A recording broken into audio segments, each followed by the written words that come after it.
Hi, welcome to Fanboy Critic, our show where we go see new movies out in theaters and give you our review. Both the good and the bad. I'm Joe Ortiz, and I'll be your fanboy. And I'm Sam McClure, I'll be your critic.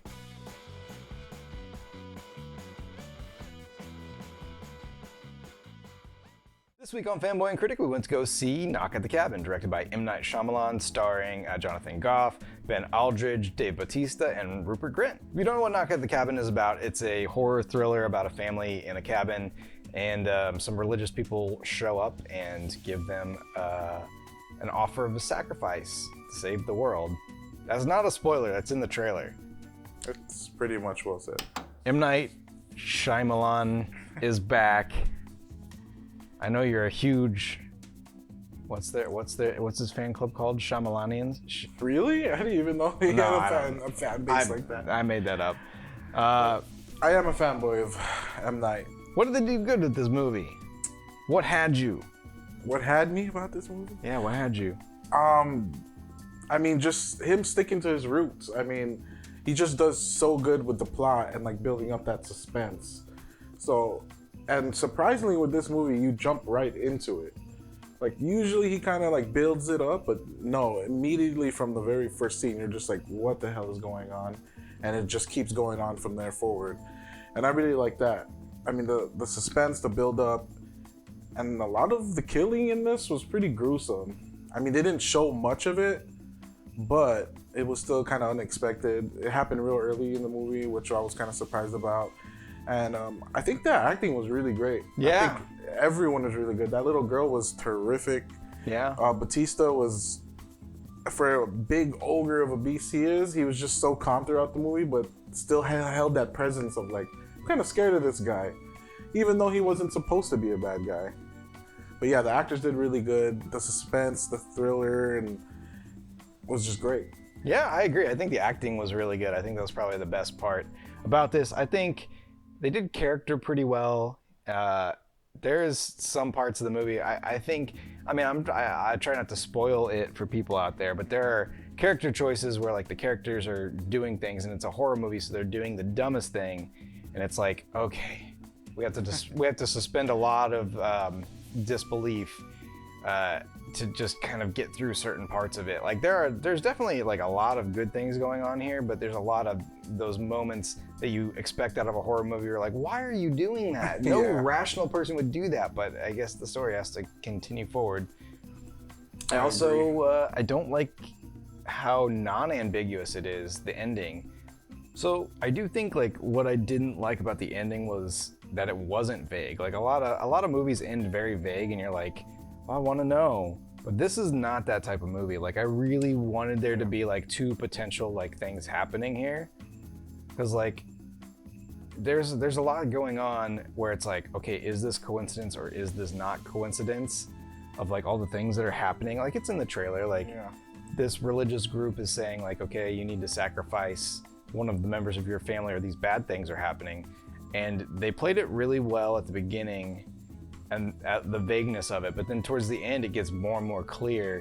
I just really wanted it to end on a note where it was like, wait, and leave the audience like leave going, wait, what happened? Which is kind of known for M. Night too. All right, Jay. Don't make me do it. You gotta convince the critics. We forgot about this last week. Convince the critics to go see this movie. Critics and fanboys, go watch this movie simply because it's M. Night Shyamalan. I mean, you know what to expect. It's gonna be scary, thrilling. There's gonna be twists. And there's gonna be surprises, and that's what you expect from M. Night. Simple as that. It's an M. Night Shyamalan movie. You know what you're watching. I will say that it's closer to like his classic movies like Sixth Sense versus like Old, which was, I recently saw Old and it was not that. But I will say, fanboys, I don't know if you really need to go see this movie. Like, it's just gonna spoon feed you everything, and I don't know if I felt like there were twists. They told you what was gonna happen every step of the way. They're like, okay, this is gonna happen now. This is gonna happen now. I felt like I knew exactly what was gonna happen for most of it.